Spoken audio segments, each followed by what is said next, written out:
kisiasa ambaye ninazungumza naye kidogo kuhusiana na hii ripoti ambayo jana imetolewa rasmi. Anaitwa Nathael. Karibu sana Nathael. Kwanza pole kwa mbio na karibu sana East Africa Radio. Bwana, sitataka kupoteza muda mwingi, twende moja kwa moja kwenye ajenda yetu. Ripoti imetoka jana, naamini kwamba umeisikiliza vizuri na ukaielewa.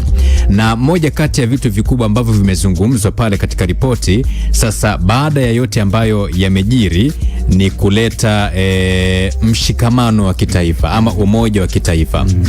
Mwanzoni wakati jaji anatoa ripoti ile, alisema kwamba miongoni mwa vitu ambavyo vimesababisha watu kuingia barabarani ni misimamo ya kisiasa, akisema kwamba wengi walikuwa wakipinga ile tume ya uchaguzi, wengi wakidai katiba mpya na vitu vingine vya namna hiyo. Sasa tunapoelekea katika umoja wa kitaifa, nataka nikuulize swali. Kwa mtazamo wako wewe kama mchambuzi wa masuala ya kisiasa, unafikiri kwamba kipi kianze?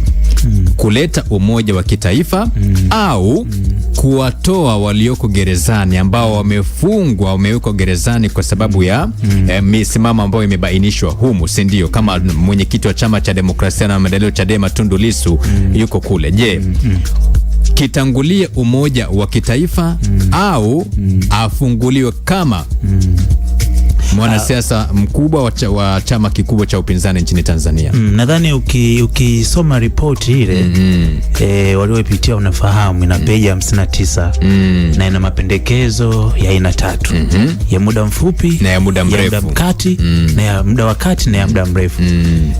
Lakini moja kati ya mapendekezo ambayo ni ya haraka ni kuleta taifa pamoja. Na mantiki ya kuunda tume hii ya kuchunguza hizi ghasia ilikuwa kwanza ni kubaini kiini cha tatizo, lakini pili ilikuwa ni kutafuta ushahidi wa kina, lakini tatu ni kutoa mapendekezo. Kwa hiyo jambo ambalo ni la msingi sana kwanza ni kuleta taifa pamoja.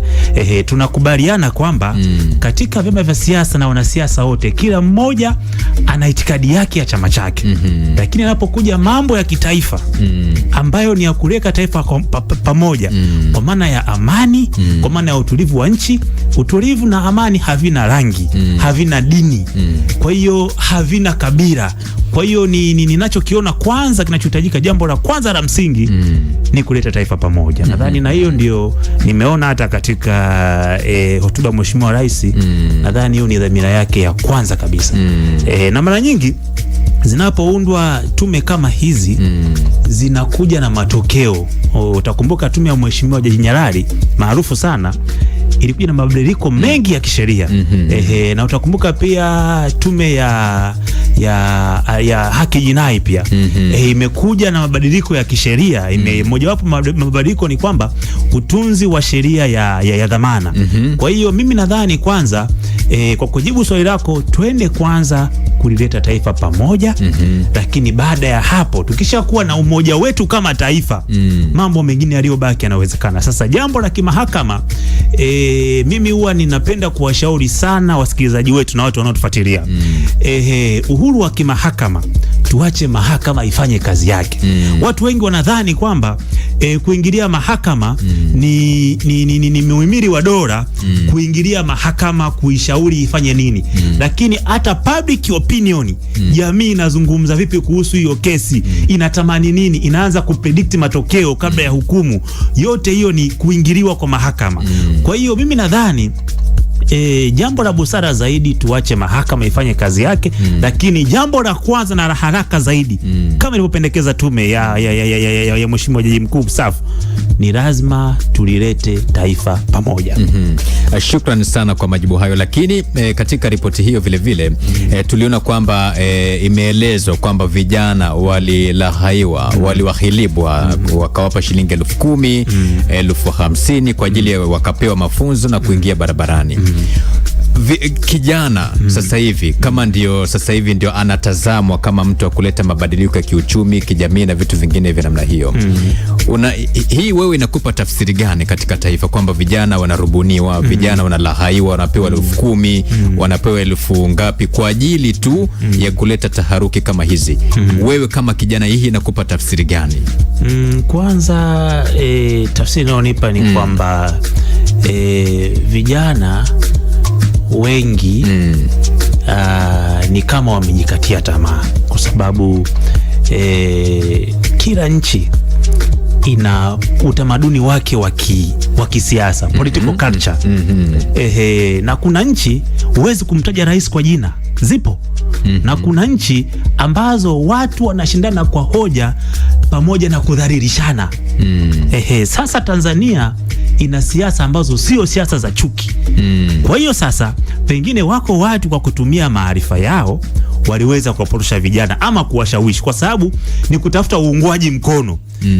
Kwa hiyo sasa nadhani vijana waliingia barabarani pasina kufahamu kwamba sisi sio tamaduni zetu hizo za kudai haki.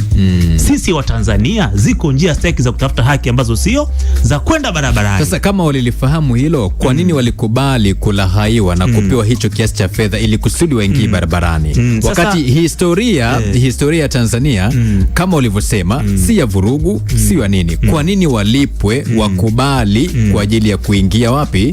Barabarani. Sasa hilo ndio jambo ambalo Wizara ya Vijana ipo kwa ajili ya kuzungumza na vijana. Kwa hiyo vijana wao wenyewe waseme, yani kwa nini walikubali kama walipewa fedha? Why? Kwa nini walikubali? Na ni kwa nini mambo hayo yalitokea? Kwa hiyo na ndio maana tunapokwenda kuleta taifa pamoja, na moja kati ya mapendekezo wamesema liundwe baraza la vijana, baraza la wazee ambalo litajumuisha wastaafu wengi. Lakini mimi napendekeza pia baraza la vijana liwepo ili vijana sasa wakae pamoja, washauriane, jamani, sisi mwelekeo wetu ni huu. Na mara nyingine vijana tujichunge sana kutumiwa vibaya na wanasiasa. Maana wanasiasa wanaweza wakitumia vijana wanaweza kuligawa taifa na wanaweza kuisambatisha taifa. Ikiwa watatumiwa vizuri vijana wanaweza kujenga taifa. Kwa hiyo mimi nadhani kwamba sio vijana wote walioingia barabarani, ni wale ambao waliamua kuchukua mawazo ya kupewa bila wao kuweza kuyachakata kwa kina. Na kama nilivyosema awali kwamba sisi Tanzania njia zetu za kudai haki zina utaratibu wake na utamaduni wake na desturi zake. Sasa mtu anapoleta comparison ya nchi nyingine, utaona mwanasiasa mmoja anasema kwamba anaweza kumzungumzia mgombea mwenzie mpaka kwa lugha za matusi. Lakini kwetu hapa kuna mambo ukianza lazima ujenge hoja, useme mambo yako ya msingi, baada ya hapo uache watu waamue. Kwa hiyo nadhani moja kati ya mambo ya msingi tutakapokuwa tunaweka taifa pamoja, pia wamependekeza kwamba tuweze kuona mabadiliko ya katiba. Nadhani pia hapo kwanza ni moja kati ya mambo ya msingi. Kuna mabadiliko ya katiba, ndio. Lakini kitu kingine ambacho kililalamikiwa ni ile tume ya uchaguzi, tume huru ya uchaguzi, ndio. Lakini pia jambo lingine ni misimamo ya kisiasa. Sasa swali langu hapa la msingi lilokuwa linafuata, kwanza tutarajie nini sasa katika haya mambo matatu ambayo nimekutajia? Lakini pia vijana wana nafasi gani katika kuleta mabadiliko ya hili? Kwanza tutarajie Tanzania yenye umoja, amani na mshikamano, kwa sababu ndio tunu yetu ya Watanzania. Tutarajie hiyo, na dhamira hasa ya kuunda hii tume ni pamoja na kuwaruhusu wale wajumbe wa tume waweze kuona nini kifanyike, chanzo hasa ni nini, ili kuwaje, sasa tunaelekea mbele, tunakwendaje. Na Mheshimiwa Rais anasema ni kwa sababu tu imekuja katika wakati wangu, lakini mimi nitalibeba kama lilivyo na tutapata ufumbuzi. Kwa hiyo unaona nia ya serikali ya dhati ni kuliweka taifa pamoja. Hiyo ndio dhamira ya serikali na ndio maana ikaundwa tume. Sasa swali la mwisho, Moja kati ya mapendekezo ambayo imetajwa katika tume, nilimsikia jaji akisema kwamba vilevile kama ikiwezekana ipangwe siku maalum ya kufanya maombolezo, si ndio? Kama tu sehemu ya kuhakikisha kwamba wale ambao walipotelewa na ndugu zao, kama vile ndugu zao kidogo wameheshimiwa. Lakini unafikiri kwamba hili litasaidia? Litasaidia kuponya mioyo ya wale ambao wamepoteza wapendwa wao? Ukiacha tu kupoteza wapendwa wako, watu wamepoteza viungo, na tume pia imeshauri kwamba wapatiwe matibabu, lakini pia waweze kupatiwa viungo ili waweze kwenda shughuli zao. Kwa hiyo katika ghasia zilizotokea wakati wa uchaguzi, kila Mtanzania alijeruhiwa, kila Mtanzania, kuanzia wa juu mpaka wa chini. Sasa tuliweke vizuri kwa dakika moja, muda unatukimbia. Matibabu bure kwa wale ambao wamepoteza viungo au wengine kupewa viungo vipya. Siku kutenga siku maalum kwa ajili ya kufanya maombolezo kitaifa. Bado turudi pale pale. Hivi vyote viwili vitasaidia kuponya mioyo ya waliojeruhiwa, kupoteza viungo, lakini je, wale waliopoteza wapendwa wao?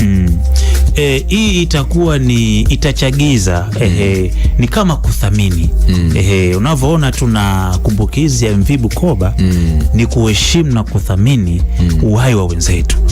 Kwa hiyo ndio maana tume imekuja na msingi kama huo, na imezungumza sana kuhusiana na muktadha wa kikatiba wenyewe, unazungumzia haki ya kuishi, mambo mengine mengi imezungumza. Kwa hiyo mimi nadhani hiyo itachagiza kuweza kusaidia, lakini kitakachoponya taifa ni kuiweka taifa pamoja.